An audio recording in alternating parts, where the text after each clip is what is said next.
자, 이번에 읽어볼 이야기들은 장난 아니게 무서운 이야기 시리즈입니다. 짧은 일본 괴담들 모음이죠. 상당히 재밌는 시리즈인데 이번 이야기는 어린아이의 익사체라는 이야기입니다. 제 친구가 해준 실제 경험담을 하나 쓸게요. 제 친구 A군은 카누부였는데 새벽에 강에서 연습하기 전에 물에 떠있는 쓰레기를 자원봉사 삼아 청소하기로 하는 규칙이 있었대요. 어느 날 그렇게 청소를 하고 있는데 다리 위에서 어떤 아주머니가 건너편에 큰 쓰레기가 떠있다고 하는 거예요. 슉 하고 카누를 타고 접근했는데 이럴 수가, 익사한 아이 시체였습니다. 꽤 오랫동안 떠다닌 모양으로 한눈에 알아보기 힘들 정도로 심한 모습이었다던가요. 구역질이 치민 A군은 무심코 상체를 옆으로 돌려 강에다 개어냈는데 상당히 놀랐었는지 밸런스가 무너져서 카누가 뒤집혀 버렸대요. 자기 토사물이랑 눈앞에 익사체가 떠있는 강물을 실컷 마신 나머지 진짜 죽는 줄만 알았다고 하더라고요. 결국 근처에 있던 다른 부원들한테 무사히 구조되긴 했지만 물속에서 토하면 자기 토사물에 익사하게 되는구만. 공부가 됐어. 이거 누가 얘기한 거야? 그 후 A군은 경미한 물 공포증에 걸려서 카누부에서도 기록 담당이 되었다고 해요. 뭐 여기까지는 A군의 얼빠진 이야기이긴 한데 말이죠. 이상한 점은 그때 다른 부원들은 그 누구도 아주머니의 존재를 눈치채지 못했다는 거예요. 부원들이 20명 정도 있었다는데 뭐 우연이겠지만 말이죠. 너무 끔찍하다. 아이 시체를 보고 토를 했는데 그 토가 있는 데에다가 다이브 한 거 아냐. 카누가 뒤집혀가지고 그랑 섞이면서 어프어프 하면서 물 먹으면서 자기 토사물 먹으면서. 이 너무 끔찍한 이야기인데 누가 물속에서 토하면 자기 토사물에 익사하게 되는구만. 공부가 됐어. 누가 이런 말 하냐? 미친 거 아냐? 그리고 A군도 경미한 물 공포증이 있으면 그냥 카누부 나가는 게 낫지 않나? 아닌가? 그렇게 쉽게 나갈 수 없나? 학기 중이니까 바로 나갈 수가 없긴 하겠다. 그죠? 다른 부에서도 안 받아줄 거고. 그 아주머니는 뭐야 그러면? 시체 있다 알려준 귀신? 그럴 수도 있겠다. 자기를 따라온 자기 자식. 엄마가 먼저 죽었고 애도 따라 죽었는데 시체가 둥둥 떠다니니까 저승으로 오지를 못해서 아이를 저승으로 데려오기 위해서 이렇게 얘기를 한 건가 싶기도 하고. 아무튼 여기까지 어린아이의 익사체라는 이야기였고요. 자, 이번 이야기는 반송되는 연하장이라는 이야기입니다. 연하장이 반송이 된다. 섬뜩한 체험을 했기 때문에 여기에 쓰겠습니다. 연말이 가까워지면 근처의 우체국에서 연하장 엽서 구분 아르바이트를 모집하게 됩니다. 저는 시골에 살고 있는 데다 학생 신분에 흔치 않은 돈벌이 찬스였기 때문에 바로 달려가서 응모를 했는데 운 좋게 채용되게 되었습니다. 아르바이트 자체는 제가 사는 동네의 집에 보내지는 연하장들을 세대별로 나눈 뒤 집배원이 배달하기 쉽도록 정해진 순서대로 나열하는 식입니다. 만약 엽서의 주소가 크게 틀렸거나 이미 이사하신 분한테 보내진 엽서가 있다면 반송하기도 합니다. 보통 그 반송 연하장은 많아야 50-60장에 한 장 정도의 빈도인데 제가 담당한 어떤 지역에 주소로 보내진 연하장 엽서는 한 100장이 다 반송 대상 엽서가 되었지 뭐예요. 그 이유란 주소와 그곳에 거주 중인 사람들의 이름이 일치하지 않는다 라는 것이었습니다. 이사하신 분이나 옛날 성씨는 전부 엽서 앞면에 써 있는데 엽서에 써 있는 분의 이름은 어디에도 보이지 않았습니다. 지금 그 집에 살고 계신 분은 극히 평범한 성을 가진 분인데 그 100장이나 되는 연하장 엽서에 적힌 성씨는 읽는 법조차 잘 알 수 없는 성씨였습니다. 이름은 평범했어요. 저는 우체국에 구분하시는 분이 착각해서 다른 데 물건과 섞였나 싶어서 우체국 쪽에 가져다 줬더니 이건 매년 이런단 말이지 라고 하셨습니다. 제가 전에 살던 분 이름인가요? 하고 물었더니 아니, 내가 여기서 처음 일하기 시작했을 때부터 이랬어 이거 하고 무슨 소린지 잘 이해가 안 되는 답변을 주셨습니다. 결국 잘 모르겠는 건 그대로였죠. 그래서 아르바이트가 끝난 뒤에 아버지께 이 이야기를 했는데 그곳 지명을 물어보셔서 대답해 드렸더니 거기 말이구만 이라는 말만 하셨어요. 뭐가 어떻게 됐는지는 결국 아직도 알려주지 않으셨습니다. 그냥 제 착각일 수도 있지만 조금 섬뜩했던 실제 체험담입니다. 자, 여기까지가 반송되는 연하장이라는 이야기였는데요. 성씨를 보면 고대 사람이라는 건데 그 연하장 내용이 궁금하다. 그거 좀 뜯어서 보면 안 되나? 왜 연하장이 계속 날라오는지 여러분들 한번 좀 추측 한번 해주실래요? 일단 저 연하장을 보낸 사람은 미쳤어. 일단 미쳤고 왜 미쳤는가? 안 좋은 일이 있었겠죠? 네. 읽기 어려운 이름을 가진 사람을 모으는 취미가 있나? 그런 모임을 만들었는데 그 사람들 초대하는 건가? 근데 반송되잖아. 그 사람이 없어서 반송이 되잖아. 이 연하장을 보내는 사람은 미쳤는데 엄청 뭔가 비밀스러운 기업이나 회사에 다니고 있었던 거야. 근데 거기는 되게 비밀스럽고 뭔가 그런 데니까 성씨가 다들 특이했던 거지. 근데 거기서 어떤 일이 벌어져서 모종의 사건이 벌어져서 이 사람은 그 회사에서 잘린 거야. 잘리면서 같이 미쳐버린 거야. 뭔 일이 있었는지 모르겠지만. 그래서 완전히 미쳐버려서 자기가 아직도 회사 직원인 줄 알고 계속 연하장을 보내는 거야. 인맥 관리해야 되니까. 약간 이런 거 아닐까요? 행운의 편지인가? 왜 100장이나 보내고 앉아있어? 생사 여부 확인하려고 보내는 거 아니냐? 오, 그거도 되게 그럴듯하다. 맞는 것 같은데? 자, 다음 이야기입니다. 다음 이야기는 다유하마 공원묘지라는 이야기고요. 바로 읽어볼게요. 니가타현의 다유하마 공원묘지에 담력 시험을 갔다가 이상한 걸 봤어. 친구랑 둘이서 갔는데 묘지 안쪽은 너무 섬뜩해서 안 들어갔어.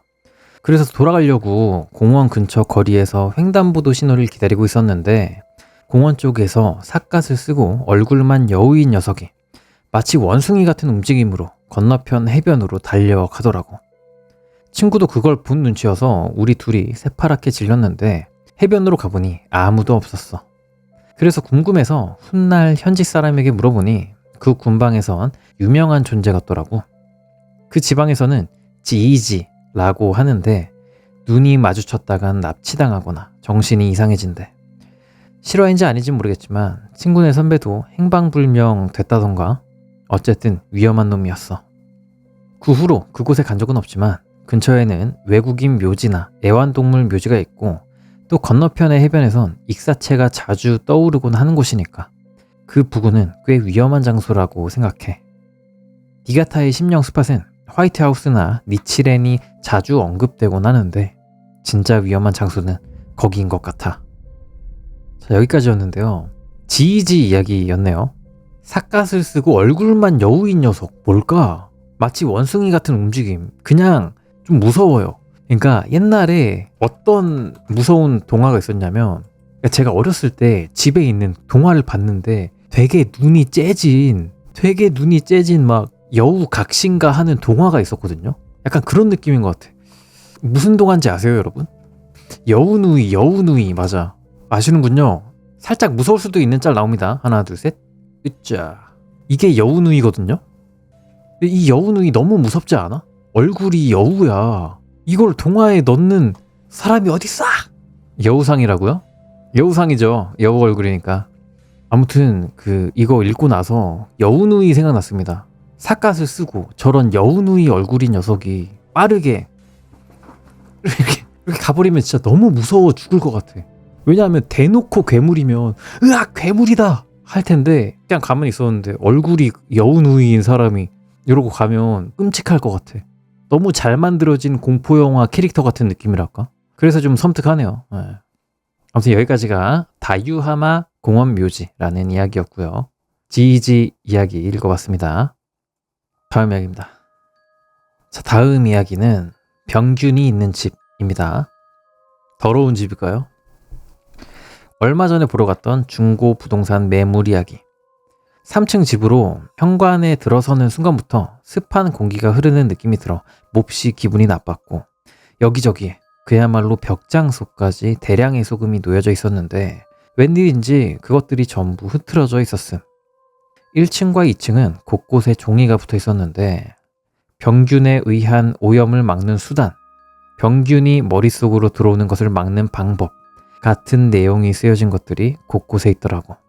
2층에서 3층으로 올라가는 계단은 붉은 매직 같은 것, 페인트가 아니고 투명한 느낌의 그런 매직 같은 것들로 모조리 칠해져 있었는데 이곳저곳에 병균이 내려온다. 병균은 3층에 있다.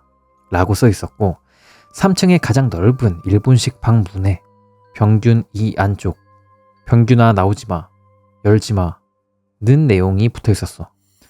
근데 정말 이상하게도 다른 방이 황폐하고 습기투성이인데 비해 이 병균이 있다는 방만 다다미도 벽지도 거의 안 더럽고 습기도 없는 거야. 창문이 닫혀 있는데 어딘지 모르게 바람이 통한다고 할지 깔끔한 방이었어. 공기도 가볍다고 해야 되나? 뭐 양지 바른 곳에 있어서 그럴 수도 있겠지만 각서라고 이 방의 모서리에 있는 방, 아마 방향적으로 북쪽, 거기서 약간 동쪽? 북동쪽 얘기죠. 거기에 별을 거꾸로 그려놓은 듯한 그림이 그려진 종이와 손이 세 갈래로 갈라진 창 같은 걸 든 관세음보살 같은 상이 놓여 있더라고. 병균이 있다는 방이 제일 깔끔하다는 게 어쩐지 이상하단 말이지. 상황으로 봐서는 반대일 텐데. 상식적으로 생각을 해보면 신앙의 대상인 관세음보살 같은 걸 두고 있었을 테고, 들은 이야기에 따르면 이 집에는 늙어서 부인과 이혼하고 자녀도 독립한 고령의 남성이 혼자 살고 있었다니까. 그 사람의 정신이 이상해진 나머지 이런 짓을 저질렀을 것 같긴 한데, 깨끗한 방에 사는 세균이라니 도대체 뭐지? 하고 나도 모르게 좀 그런 생각이 들게 되네. 이야, 여기까지가 병균이 있는 집이었는데요. 이거 되게 특이하다. 그러니까 어떤 묘사가 좋으냐면 병균이 있는 곳이 가장 깨끗하고 아닌 곳은 다 겁나 더럽고, 이런 거가 되게 기괴하네. 그러니까 사람마다 깨끗함의 기준이 다 다르잖아요. 어떤 사람은 침대 위에서 과자 먹으면서 밖에서 바로 들어와서 침대에 눕는 거는 용납 못하고, 이렇게 막 각자마다의 다른 위생관념이 있는데, 이 할아버지 같은 경우에는 어떤 특정한 것을 더러워하는 그런 생각이 머릿속에 박혀버린 거죠. 그래서 그게 실제로 더럽든 아니든 그것만을 더럽다고 생각을 하게 돼가지고 다른 집 관리는 이제 소홀하게 된 그런 느낌인 것 같아요. 아까 채팅에도 나왔듯이 조현이다 뭐 이런 얘기가 있는데 되게 조현 같아요. 그러니까 이런 거, 병균이 머릿속으로 들어오는 것을 막는 방법, 이런 거 그런 거잖아. 위층에서 우리 집에 가스를 누출하는 것을 막는 방법, 약간 이런 느낌인 거잖아. 근데 그런 게 전형적인 조현병의 증상이잖아요. 위층에서 독가스를 살포하고 있다, 방귀 말고 진짜 독가스를 살포하고 있다, 이런 식으로 생각을 하잖아. 이런 문장을 이렇게 보니까 되게 무섭네. 붉은 매직으로 칠해놓은 것도 그렇고 본인만의 방식으로 병균을 막는 이것이 상당히 기괴했다. 병균이 아니라 불황민 같은 차별받는 사람이 사는 곳이 병균이 있는 곳이 아닐까요? 그 사람은 자기 사는 곳은 관리하고 할아버지는 기운이 딸려서 관리를 못하니까 그렇게 된 게 아닐까요? 근데 만약에 그게 불황민이다, 병균이 불황민이다라고 생각을 했을 때 할아버지가 그렇게까지 한 이유를 설명하기에는 좀 부족하잖아요. 불황민이라고 붉은 매직으로 바닥 착착착 칠하고 거의 두려워하는 급으로 이러는 거 말이 됩니까? 할아버지가 왜 미쳤는가? 왜 병균에 이렇게 집착하게 되었는가? 요거도 참 궁금하네요. 자기만 보이는 존재를 병균이라고 부른데 저승사자 같은 거를 병균이라고 불렀다든지, 역병 카무이를 본 걸까요? 역병신. 역병신을 봤을 수도 있겠네. 그것도 재밌다. 그런 거 같기도 하고. 자, 이번에 읽어볼 이야기는 철강 공업단지와 토막토막이라는 이야기입니다. 참 제목이 참 흥미롭네요. 예. 유감스럽게도 나는 전혀라고 해도 좋을 만큼 영감이 없는 인간인데, 지금부터 10년쯤 전에 딱 한 번 경험했던 심령 체험다운 이야기를 쓰려고 함. 내가 사는 곳은 도쿄만 근처의 K9. 16쯤 오토바이를 타기 시작했을 때부터 평소에 좋아하던 장소가 있었거든. 거기가 어디냐면 유시에 겁나 유명한 테마파크 근처에 있는 제철 공업단지를 막 빠져나오는 곳이야. 음침한 철강 단지였다가 갑자기 탁 트인 방파제 길이 열리걸랑. 오른쪽에는 요코하마, 왼쪽에는 키사라즈와 180도 풀로 펼쳐진 도쿄만의 경치가 최고인 곳으로, 그 당시에 나는 학교를 땡땡이 치고 오토바이로 넓은 제방길 위를 달리며 시속 180km에 도전하곤 했어. 그러다 20살이 되었을 때 당시 동거하던 여자친구를 데리고 몇 년 만에 그곳에 갔거든. 내 여친은 간호사였는데 보통 사람보다 살짝 영감이 강해서 병원에서 무서운 체험을 한 적도 있대. 그리고 난 제일 처음에 쓴 대로 영적인 감각이 전혀 없어. 아마 생일이나 기념일이었을 거야. 둘이서 외식을 마친 다음 나만 아는 비장의 장소로 데려다 줄게 하고 자동차를 몰아 제 방 쪽으로 달리기 시작했을 때가 벌써 밤 10시를 넘었던 것 같아. 평소처럼 철강 공업 단지를 빠져나온 뒤 탁 트인 제 방에 접어들었는데 그날은 뭔가 다르더라고. 분위기가 말이야. 분명 당시에 내가 가장 좋아하는 장소였을 때와는 전혀 다른 등골이 오싹해지는 음침한 공기가 흐르는 것처럼 느껴졌어. 차를 세우고 보니 우리 대각선 맞은편에 찌그러진 승용차가 한 대 있었거든. 타이어가 빠지고 유리창이 깨져 너덜너덜해진 그 차 안에는 마치 사람이 안에 있는 것처럼 둥글게 부푼 담요가 들어있더라고. 나는 영적인 감각이라고는 전혀 없지만 분위기가 좋지 않은 건 느껴졌어. 여친도 불쾌한 표정을 지으면서 가끔 몸을 부르르 떨고 있었고 말이야. 나는 일부러 쾌활하게 떠들면서 차에서 내렸어. 여자친구도 마지못해 나를 따라왔지. 난 영적인 공포라기보다는 양아치 놈들이 어둠 속에 숨어 있다가 갑자기 덮치지는 않을까 싶어서 주변을 두리번거리면서 걷고 있었어. 여자친구는 나한테 매달리듯이 걷고 있었음. 거봐, 경치 엄청 이쁘지? 180도로 펼쳐진 도쿄만의 야경을 눈앞에 두고 나는 짐짓 명랑한 목소리로 그렇게 말하면서 그녀의 얼굴을 바라봤어.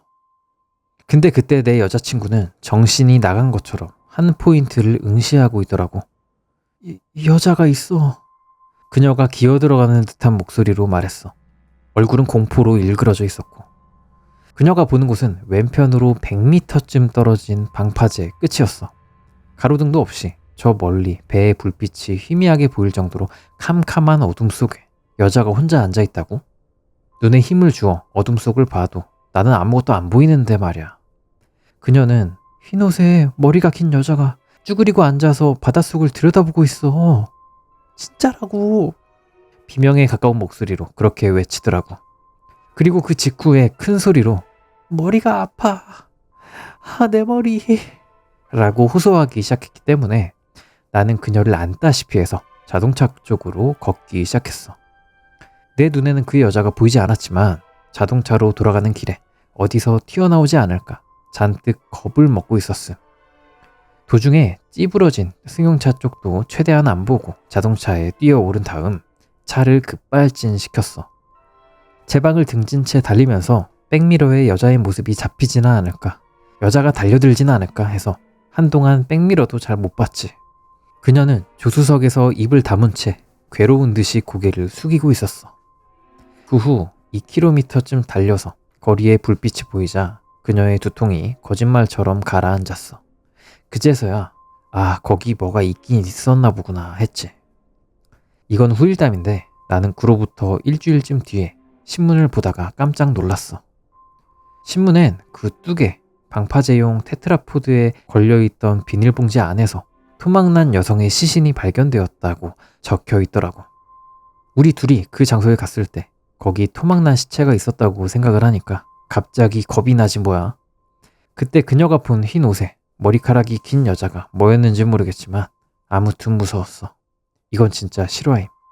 나중에 듣기로는 그 철강 공업단지는 예전부터 심령 스팟으로 유명한 곳이었다고 하더만 최근에 거기 다시 가보니 진짜 예쁜 공원으로 꾸며져 있어서 깜짝 놀랐긴 한데 안 무서운 이야기라 죄송합니다. 제가 경험한 유일한 심령체험스러운 이야기였기 때문에. 관련 장소, 추정되는 관련 장소가 있는데 한번 봐볼까? 히가시 오기시마 히가시 공원? 여기야? 좀 무서운데? 방파제구나 이게. 되게 범죄 일어나기 쉽게 생겼다. 무섭네요 여기만 보니까. 아무튼 여기까지가 철강 공업단지와 토막토막이라는 이야기였는데요. 그 죽은 사람이 원령이 돼서 그냥 보였던 것 같아. 여자친구가 그걸 발견한 거고. 근데 이런 경험이 생기면 너무 무서울 것 같아요. 내가 어제 갔던 데인데 거기에 시체가 있었다라는 거가 상당히 찜찜할 것 같아. 너무 싫어. 그러니까 그런 일이 일어났던 장소 자체에 있는 거 그거조차도 그냥 싫은데 그 당시에 같이 있었다, 시체랑 같이 있었다라는 사실도 되게 섬찟할 것 같아요. 불쌍하기도 하고 그 여자가 자기 좀 찾아달라고 한 거 아니야. 그런 거 생각하면 또 안타깝기도 하고 무섭네 얘. 최근에 그거 있었잖아. 그 일본 포켓몬 센터 직원이 죽었잖아. 자기 남자친구가 자기 스토킹, 전 남자친구죠. 전 남자친구가 자기 스토킹 해가지고 죽이고, 남자도 죽고. 근데 그게 막 영상이 떠돌아다니고 했단 말이야. 그 죽이는 현장 영상이 있는 건 아니고, 포켓몬 센터 직원들이 경찰 불러주세요. 직원도 가지 마세요. 도망쳐요. 뭐 이런 거 말하는 영상이 있더만. 그거 보니까 되게 무서웠는데. 그런 장소에 대한 트라우마가 생기면 가기 너무 힘들 것 같아요. 너무 끔찍한 일이 있었던 거잖아, 거기서. 포켓몬 센터가 워낙 인기 있는 데니까 줄어들진 않을 것 같긴 한데, 그래도 그런 사건이 있었다는 것 자체로, 그래도 그 사건 자체가 오버랩이 되니까, 포켓몬 센터라는 이름에. 그래서 좀 안타깝고, 그 스토킹 그거 진짜 너무 악질이더라. 아무튼 철강공업단지와 토막토막이었고요. 오늘 왜 이렇게 시체 얘기가 왜 이렇게 많이 나와? 시체 특집이야. 영상 재밌게 보고 계시다면 좋아요 한 번씩 눌러주시면 감사하겠습니다. 제목이 참 좋아. 일본 괴담들은, 그죠? 자, 이번 이야기는 시체 닦기라는 이야기입니다. 나이가 들통나게 되지만 내가 대학 2학년 때 있었던 일이니까 벌써 15년이나 지난 이야기. 내가 다니는 대학교는 사이타마에 있었는데, 그날은 수업을 제끼고 혼자 신주쿠를 어슬렁거리고 있었어. 특별히 갈 곳은 없었지만 말이지. 걷는 것도 힘들어서 보도 끝에 있는 가드레일에 앉아 있었는데, 한 남자가 말을 걸어오더라고. 지금 한가해요? 하면서. 물론 수상하다고 생각했지. 그래서 나는 순간적으로 친구 기다리는 중이에요 라고 말했어. 그랬더니 그 남자는 아르바이트 좀 할 생각 없어? 라고 하더라고. 어? 하는 느낌이었지. 그런 식의 아르바이트가 100% 수상하다는 건 알고 있었지만 마음이 약한 나는 바로 거절하기를 망설이다. 무슨 아르바이트인데요? 하고 질문해버렸지 뭐야. 큰 소리로 말할 순 없지만 하고 남자는 운을 띄운 후에 천천히 얼굴을 가까이에 시체 닦기라고 들어봤지? 하고 나한테 물었어. 네네, 알고 말고요. 근데 그런 게 진짜로 있을 리가 없잖아. 다들 100이면 100 그렇게 생각할걸? 하지만 마음이 약한 나는 그만 네 하고 맞장구를 쳐버렸어. 그 일을 좀 알바로 해주면 안 될까? 이거 완전 위험한 놈한테 물렸네. 내심 그렇게 생각했어. 아, 근데 제가 지금 친구 기다리고 있어서요. 아니, 당장 해달라는 얘기가 아니야. 이번 주 토요일에 할 거니까. 라면서 명함 한 장을 내밀더라고. 이게 또 수당이 2만엔 정도 나오거든? 2-3시간 일하면 끝나니까 벌이가 좋지 않니? 그럼 올 수 있을지 아닌지 오늘 중으로 연락 줘. 명함 뒷면에는 지도가 그려져 있었어. 수상한 건 충분히 알고 있었지만 주머니 사정이 나를 결심하게 만들었어. 집에 돌아오자마자 바로 전화를 했지. 여보세요. 전화를 받은 건 그 남자였어. 저 아르바이트 일로 전화 드렸는데요. 올 마음이 들었구나. 장소는 명함 뒷면에 적혀 있을 테니까. 이미 알지? 네. 이력서 같은 건 준비 안 해도 괜찮나요? 오래 일하는 건 아니니까 필요 없어. 이름만 나한테 알려줘. 토요일 오후에 나는 그 장소로 갔어. 6층짜리 건물의 3층이었어. 문을 열자 한 남자가 나오더군. 나에게 명함을 준 그 남자가 아니어서 망설이고 있었는데, 아, 너 그 친구지? 그분한테 얘기는 들었어. 네, 맞습니다. 잘 부탁드립니다. 내 인사가 끝나기도 전에 그럼 좀 이리 좀 와봐 하고 남자는 엘리베이터를 향해 걷기 시작했어. 내가 도착한 곳은 빌딩의 지하실이었어. 이걸로 갈아입어. 남자는 흰 옷과 앞치마를 선반에서 꺼냈어. 고무로 된 투박한 앞치마였지. 옷을 갈아입은 뒤 이것도 껴 라며 모자와 고무장갑을 받았어. 작업할 물건은 칸막이 너머에 있었어. 남자는 자기도 고무장갑을 끼고 시트를 넘겼어. 평소에 많이 봐서 그런진 몰라도 태연한 행동 거지더군. 이렇게 하면 돼 라고 하면서 남자는 에탄올을 탈지면에 적셔서 물건을 닦기 시작했어. 나도 따라서 해봤지. 맞아, 그렇게 하면 돼. 그럼 다 끝나면 3층으로 와. 지금 입은 옷은 여기 바구니에 넣어두면 돼. 남자는 장갑을 벗어서 바구니에 넣고 자리를 떴어. 확실히 무섭긴 했지만 나는 어떻게든 작업을 완수했어. 원래는 인간이라고 생각하지 않게끔 스스로를 타이르면서 말이야. 그건 그렇고 상처가 많이 난 물건이었단 말이지. 나는 간단히 뒷정리를 마치고 서둘러 3층으로 올라갔어. 문을 열자 아까 그 남자가 나와서 끝났어? 라고 묻더라고. 네, 일단은. 그럼 잠시만 기다려. 나를 의자에 앉히고 남자는 방에서 나갔어. 돌아온 남자는 잘했네 라고 하며 책상 서랍에서 봉투를 꺼냈어. 그 후 나는 대학 근처에서 자취하는 친구네 빌라에 놀러 갔을 때 그 얘기를 했어. 그러자 친구는 나도 하고 싶어. 소개시켜줘. 라고 막무가내로 굴어서 나는 지갑에 넣어둔 명함을 꺼내 전화를 걸었지. 그런데 전화가 연결이 안 되더라고. 후추름은 나는데 전혀 받을 기색이 없었어. 친구가 그럼 거기로 직접 가보자 라고 해서 나랑 친구는 어슬렁어슬렁 그 건물로 향했어. 그리고 요 전에 그 빌딩에 도착해 3층으로 올라갔지. 문을 열고 실례합니다 라고 인사를 건넸어. 방 안쪽에서 나온 건 여자였어. 저 아르바이트 때문에 왔는데요. 네? 여자는 이해가 가지 않는 듯 잠시만 기다려주세요 라고 하고 안쪽으로 들어갔어. 그리고 대신에 어떤 남자가 나왔는데 입을 열자마자 우리는 아르바이트 모집 안 했는데 라고 하지 뭐야. 나는 지난주 토요일에 한 일을 설명했지만 남자는 아연실색해서 이봐, 우리는 법률사무소야. 그런 헛소리를 하면 못 써. 그리고 토요일은 원칙적으로 사무소 휴일이고 말이야. 그렇게 말하고 매정하게 문을 닫더라고. 그 문에는 똑똑히 XX 행정사라고 쓰여 있었어. 오호, 여기까지가 시체 닦기라는 이야기였습니다. 뭘까? 그 사무실을 몰래 누군가 시체를 닦는 사무실로 썼던 걸까? 근데 그렇다기에는 시체는 기본적으로 좀 냄새가 나잖아. 그렇기 때문에 법률사무소에 걸릴 거 아니야. 그렇다라고 한다면 이제 초현실적인 약간 일이 발생한 건가 싶기도 하고요. 그리고 또 궁금한 게 이제 생 초보한테 시체 닦기 알바를 시킨 거잖아. 왜 시킨 건가 싶어요. 그러니까 시체 닦기 그냥 본인이 그냥 한두 시간 하면 되잖아. 근데 그거를 위험을 무릅쓰고 누군가 밀고 갈 수도 있잖아. 수상해서 경찰에 신고할 수도 있는데 그거를 굳이 그냥 길거리 가는 사람 누구 한 명 캐스팅해가지고 그거 시키는 게 좀 이상하네. 죄를 뒤집어 씌우려고 그러는 건가 싶기도 하고요. 아무튼 되게 특이한 일이 발생을 했네. 뭔지도 모르겠다.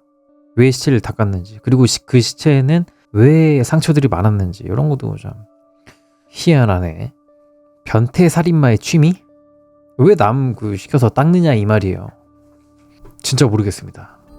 시체 닦기였고요. 자, 이번 이야기는 집 안에서 이상한 냄새가 난다 라는 이야기입니다. 슬슬 공소시효라고 생각해 써봄. 벌써 내 얘기 재밌다라는 뜻이죠. 나는 부동산에서 근무하고 있다. 내가 막 이 업계에 들어왔을 무렵에 지금 거주하고 있는 단독주택을 팔고 싶다는 사람을 담당하게 된 적이 있었다. 이혼에 의한 매각으로 부인과 자녀가 집을 나가서 홀로 단독주택에 살기는 너무 넓으니 매각하고 싶다는 그런 의외로 흔한 사정이었다. 현물을 보러 방문하게 되었는데 내가 제일 처음으로 겁을 먹었던 건 그 집의 악취였다. 지은 지 10년이 채 안 된 물건인데도 불구하고 어째선지 집안에서 이상한 냄새가 났던 것이다. 나는 마중하러 나온 40대쯤 되는 남성이 이 이상한 냄새의 원인이구나 하고 알아차렸다. 명백히 노숙자나 풍길 법한 악취였다.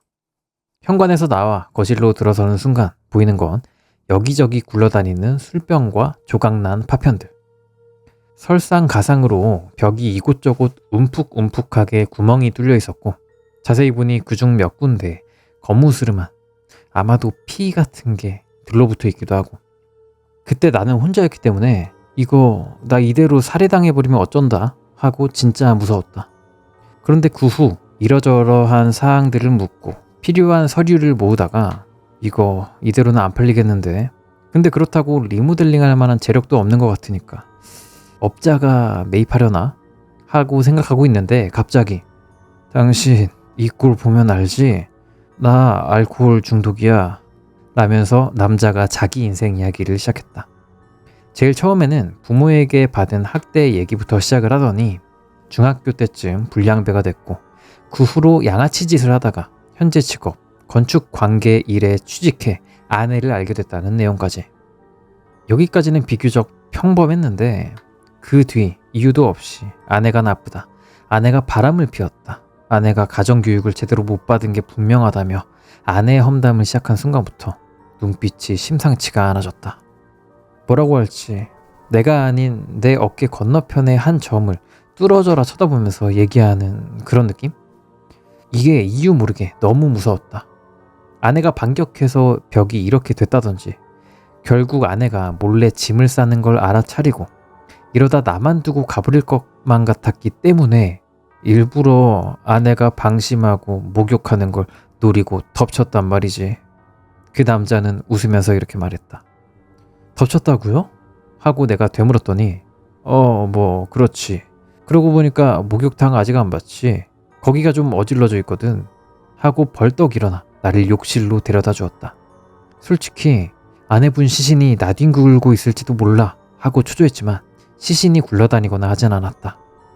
다만 깨지고 구부러진 목욕탕 문에는 검은 것이 묻어 있었고 목욕탕 안쪽도 온통 검은 덩어리 같은 게 남아 있었는데 청소하기 귀찮으니까 목욕은 그 이후로 안 하고 있어. 근데 이거 이대로는 못 팔지. 청소회사 고용하려면 얼마쯤 드나? 하고 냉정하게 묻는 아저씨는 상당히 무서웠다. 이건 여담인데 나는 이 아저씨의 아내분과 아이의 행방은 잘 모른다. 당연히 매매랑은 상관이 없어서 물어볼 건덕지도 없었기 때문이긴 한데 그 정도로 피를 흘린 아내분은 도대체 왜 남편을 고소하지 않았던 거지? 보통 병원에 실려간 다음 거기서 경찰한테 연락이 가야 되는 거 아닌가? 애시당초 고소를 당했으면 부동산 매매 같은 건 무리일 테고 그렇다는 건 즉 고소를 안 당했다는 건데 아내와 자녀분은 어딘지 모를 피난처 같은 곳으로 도망치기라도 한 다음 그대로 둘이서 어떻게든 열심히 살고 있는 걸까? 무슨 생각을 해봐도 제발 그래줬으면 하는 마음이 들게 된다.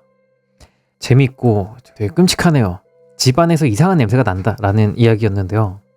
요거는 대략적으로 두 가지 정도로 이제 좀 생각을 해볼 수 있을 것 같은데 첫 번째는 뭐냐면 진짜로 아저씨가 평범하게 생각했을 때 아저씨가 아내랑 자식을 죽였다라는 그런 약간 속편한 결론이 하나 있을 수가 있겠고 두 번째는 아내가 남자한테 잘못을 크게 뭔가 했겠죠. 뭐 금전적인 부분이거든 뭐 바람을 폈든 뭐를 했든 큰 잘못을 했어 여자가. 그래서 완전 잡혀 살다가 남편이 저렇게 목욕할 때 덮쳐가지고 막 죽이려고 하고 막 그런 사건이 벌어지니까 그 남자도 죄가 많이 생긴 거잖아. 그러니까 이때다 하고 집을 나간 거지. 자식이랑 같이. 남편은 그렇게 폐인이 되고. 딱 요 정도 두 가지 정도로 좀 생각을 해볼 수 있지 않을까?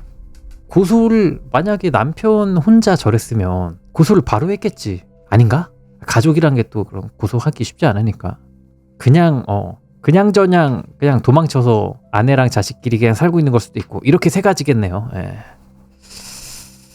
아무튼 여기까지가 집안에서 이상한 냄새가 난다라는 이야기였고요. 처음에 공소시효라고 생각해가지고 써봄이라고 해가지고 본인이 뭔가 저지른 줄 알았는데 이 아저씨 이야기였구만. 자, 이번 이야기는 시립 수영장에서 감시원 알바라는 이야기입니다. 감시원. 수영장에서 뭔가 기괴한 거를 발견한 걸까요? 같이 한번 보겠습니다. 내가 시립 수영장에서 감시원 아르바이트를 했을 때 체험한 일이다. 그 수영장에서는 50분에 한 번씩 이용자들을 모두 풀에서 내보낸 뒤 10분 동안 휴식 시간을 갖는다. 그리고 수영장 바닥에 누가 갈아야 앉아 있지 않은지, 물에 빠지지 않았는지 등을 위쪽에서 확인하는데 그때 나는 분명 수영장 중앙에 남자아이가 엎드린 자세로 가라앉아 있는 것을 보았다. 검은색 수영복 바지와 수영모 차림으로 초등학교 3, 4학년 같아 보였다. 잠수 중이라 올라오라는 후루라기 소리가 안 들리나 했지만 그 아이는 흔들흔들 물살에 흔들릴 뿐 언제까지고 움직일 기색이 없다. 그래서 큰일 났다 하고 구하러 수영장으로 뛰어들었는데 아무리 찾아도 수영장 바닥에는 아무도 없었다. 이상한데 물에 비친 천장에 조명 불빛을 잘못 봤나? 하고 고개를 갸웃거리며 수영장에서 나왔는데 수영장 가생이 쪽에서 어색한 표정으로 나를 보는 선배와 눈이 마주쳤다. 알고 보니 그 수영장에서는 바닥에 가라앉은 아이를 목격하고 아무도 없는 수영장에 뛰어드는 신참 감시원이 덜어 나오곤 한다는 모양. 하지만 이상하게도 그 수영장에서는 과거에 사망사고가 일어난 적이 단 한 번도 없다는 것이었다. 내가 그 소년을 본 건 딱 한 번뿐이었지만 어쩐지 섬뜩한 기분이 들어서 그 이후로는 감시원 아르바이트에 응모하지 않았다. 소년을 목격한 뒤로 비도 안 오는데 빌라 현관 앞이 젖어 있다거나 난생 처음으로 원인 불명의 두드러기가 나는 이상한 일이 계속되었고 그 시립 스포츠 센터는 왠지 불쾌한 느낌이 들어 이용하지 않게 되었다. 자, 여기까지가 시립 수영장에서 감시원 알바라는 이야기였는데요. 이것도 되게 특이하다. 그냥 무릇 괴담이라면 그 수영장에서 누가 죽었대 이러고 전개가 되잖아. 근데 그런 일이 없었대 이렇게 전개되는 게 되게 특이하다. 재밌다. 단편이라서 가능한 좀 그런 것 같아. 왜냐하면 장편 좀 긴 괴담이었으면 분명히 뭔가가 있어야 되잖아. 이건 단편이니까 그거 전에 죽은 사람 없대 하고 끝낸 거잖아 사실. 그래서 단편이라 가능한 그런 전개가 아니었나 싶네요. 재밌습니다. 여기까지 시립 수영장에서 감시원 알바였고요. 북쪽에 계신 다음 이야기는 북쪽이 되다라는 이야기입니다. 섬 이야기 관련으로 거의 25년 가까이 지난 이야기를 쓰겠습니다. 일단 글머리에 써두는데 저는 소위 말하는 미인이 아닙니다. 매력도 별로 없고 아무런 영적인 감각도 없고 유일하게 그럴듯한 부분은 이상할 정도로 화장실을 깔끔하게 청소하고 싶어하는 점 정도? 그런 못생기고 영감도 없는 제가 어렸을 적에 어째서인지 혜신님의 자녀분 마음에 들어 산재물 같은 게 될 뻔한 적이 있었습니다. 아버지 친가가 있는 어촌에서 있었던 이야기입니다.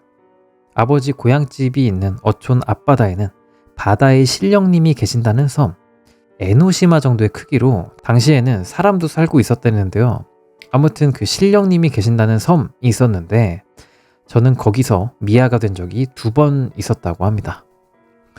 첫 번째는 혜신님을 모시는 해식동에서 발견되었는데 오빠가 놀아줬어 라고 말했다고 하더군요. 두 번째는 어떤 낯선 젊은 부부가 저를 집까지 바래다 줬는데 할머니께서 저를 집에 들여보낸 뒤 감사 인사를 하려고 밖으로 나왔더니 그 젊은 부부가 없어졌다고 합니다. 그 젊은 부부 중에 부인 쪽이 수십 년 전에 마을에서 행방불명된 여자아이를 닮았다고 하여 젊은 부부 가운데 남편분 쪽은 바다의 신령님, 부인분은 실종된 여자아이, 그리고 해식동에서 저와 함께 놀던 오빠는 신령님의 아드님이 아니냐 하는 얘기가 됐다고 합니다. 물론 살아있다면 70쯤 될 테니까 연령이 안 맞긴 한데 저 세상 사람이 되면 나이를 쉽사리 먹지 않는다는 그런 이치일런지 모르겠습니다. 그 섬에 계시는 바다의 신은 거북이 신령님인 모양으로 옛날에는 여러 일들이 있었던 것 같습니다만 자세한 사정은 잘 모릅니다. 어쨌든 인간 아가씨를 신부나 산재물 같은 걸로 바치는 것으로 배의 안전이나 풍어 등의 은혜를 내려주신다고 합니다. 신령님께 딸을 바치는 걸 북쪽이 되다 라거나 북쪽으로 하다 라고 하는데 제 생각에는 머리를 북쪽으로 하고 눕는, 즉 죽어버린다는 소리인 것 같습니다. 죽은 사람은 머리를 북쪽으로 하고 눕히니까. 전에 북쪽이 되었다는 아가씨는 어느 날 훌쩍 바다로 갈게 라면서 집을 나가서는 그 길로 행적을 알 수 없게 되었다고 합니다.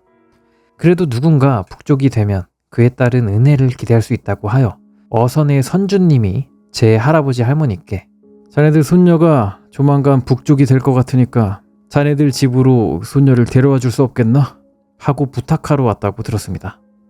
손녀도 북쪽이 되면 부족함 없이 살 수 있을 거네 하는 소리를 듣고 아버지께서 저희는 지금껏 그 아이를 그렇게 궁색하게 키운 적도 없고 앞으로도 그럴 생각이 없습니다 라고 말하며 물리치셨다고 합니다. 어머니께 당시 이야기를 여쭈어 봤더니 선주님은 무려 이건 예물이라고 생각하게 라고 하시면서 500만 엔을 제의하셨다고 합니다. 5천만 원. 돈다발을 아무리 쌓으신들 딸내미를 내줄 리가 없습니다마는 그건 그렇고 고작 500만 엔 가지고 딸을 내놓으시라니 참 우습네요. 어머니는 이렇게 말씀하셨습니다. 조부모님의 조언도 있고 해서 저는 그 이후로 아버지 고향집에는 안 가고 있습니다. 그래서 아버지 쪽, 친가 쪽 할머니 할아버지는 그거를 이제 선주한테 들은 거죠. 너희 손녀를 이제 뭐시 바칠 건데 데려와라라는 말을 들어서 그 친가 쪽 할머니 할아버지가 그 말을 이제 아버지한테 전한 거고, 그거를 고지고대로 전하는 것도 별로잖아. 그래서 이제 글쓴이 손녀분은 아버지 고향집 할머니 할아버지를 만나러는 안 간다, 뭐 그런 얘기네요. 하지만 가끔 이런 생각이 드는데, 혹시나 선주님께 의리를 지켜야만 하는 관계의 집이거나 딸이 불편할 정도로 생활이 궁핍한 집이라거나 어떠한 사정 때문에 꼭 현금이 필요하다거나 그런 집이라면 딸을 바쳐버리는 일도 있었던 걸까요? 뭔가 복잡해서 이래저래 어렵게 읽긴 했는데 재밌었네요. 여기까지가 북쪽이 되다라는 이야기였는데요. 되게 재밌다. 왜 재밌었을까? 약간 이런 걸까? 해신 부부가 있어요. 해신 부부가 있고 아들이 태어났어. 그래서 아들의 배필을 찾아야 돼. 근데 저 여자애가 마음에 들었던 거죠, 아들이. 그래가지고 여자애 데려왔는데 얘는 너무 가문이 천하잖아. 얘 뭐 그런 거라든가 얘는 우리 며느리가 될 수 없어 하고 이렇게 돌려보내준 거죠. 그래서 이제 해신 부부가 이제 돌려드리겠습니다 하고 돌려준 거가 아닐까 싶기도 하고. 신령님이 착한 거야 뭐야? 착하고 말고가 상관없이 그냥 원래 신령은 인간을 제물로 받는 건가? 선악 상관없는 건가? 에바 아니야 근데? 산재물 바쳐서 근데 옛날에는 신들이 다 그랬으니까, 그죠? 뭔가 이 손녀분 글쓴이가 며느리가 될 깜냥이 아니었나 보다. 그래서 좀 내친 것 같기도 해요. 혜신이 갑자기 그냥 착해져가지고, 자기 아내는 그렇게 받은 사람인데 갑자기 착해져가지고 아들부터 그걸 통제한다? 그거는 좀 말이 안 되잖아, 그죠? 그냥 필요 없어서 돌려보내준 게 아닌가 그런 생각이 듭니다. 그리고 이제 선주가 500만엔 너무 우습게 봤나 저 집을. 아무튼 여기까지가 북쪽이 되다라는 이야기였습니다. 오늘 말이죠, 짧은 일본 괴담 모음 장난 아니게 무서운 이야기 시리즈 15탄은 여기까지였습니다. 재밌게 보셨다면 좋아요 혹은 구독 한 번씩 부탁드리고, 긴 영상 시청해주셔서 감사합니다. 썸네일 찍어야 돼. 항상 그 괴담 끝나면 썸네일 찍으라고 한 번씩 얘기해 주실래요? 썸네일 찍어야 돼.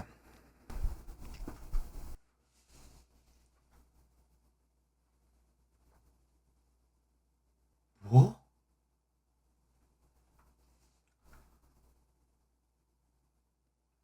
썸네일은 어떻게 찍는 걸까?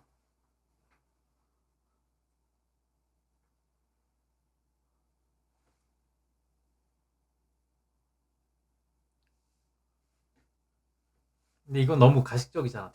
덜덜 떠는 포즈는.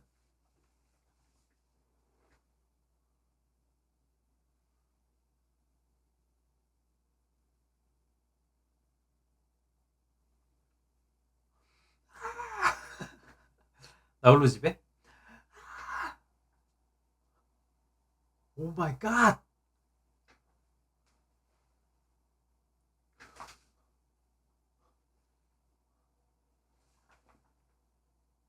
뭐야?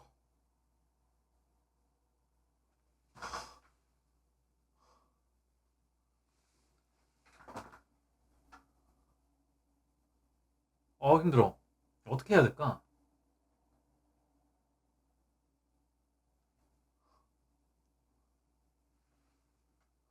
눈 아파. 표정 다 똑같아요?